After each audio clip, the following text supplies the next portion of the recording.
Morning students, how are you? Today I would like to teach you the part second of chapter third towards civil disobedience.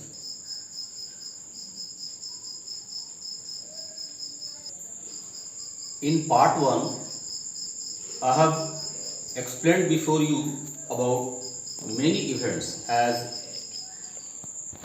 calling of non-cooperation movement due to incident of Chauri Chaura, formation of Swaraj Party led by C.R. Das and Pandit Motilal Nehru, and the impact of worldwide economic depression on India and the Simon Commission. One incident was also very important, and that was Lahore session in 1929. In December 1929, the Congress session was held on the bank of river Ravi in Lahore under the presidency of Pandit Jawaharlal Nehru. At this session, the historic resolution Purna Swaraj, complete independence or full independence, was passed. It was also declared that January 26, 1930 would be celebrated as first Independence Day of India. Students, as you have studied that our constitution was completed on January 26 in 1949, but it was enforced, adopted on January 26 in 1950 in the memory of January 26 in 1930. And now we celebrate every year on 26 January as a Republic Day. But students, Lahore session,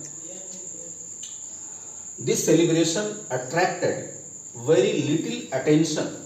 So Mahatma Gandhi had to find a way to relate this abstract idea of freedom.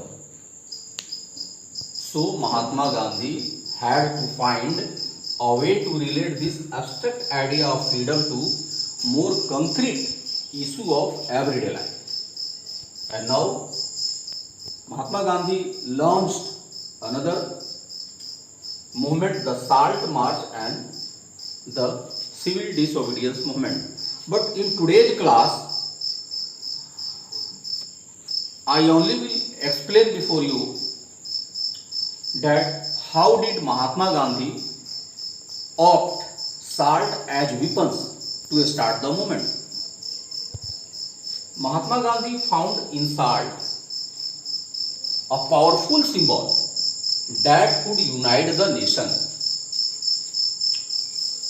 Mahatma Gandhi found in salt a powerful symbol that could unite the nation.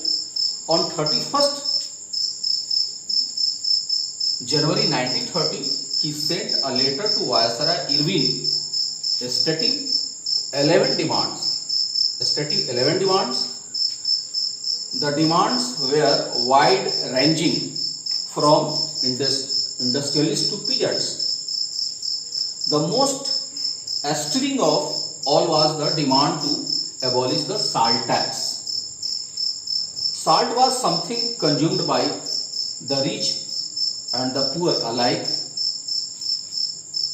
It was one of the most essential items of food. The tax on salt and the government monopoly over its production, because British government had monopoly over the salt production. Indians were not allowed to produce salt. So Mahatma Gandhi declared, revealed the most oppressive phase of the British rule by the Salt March.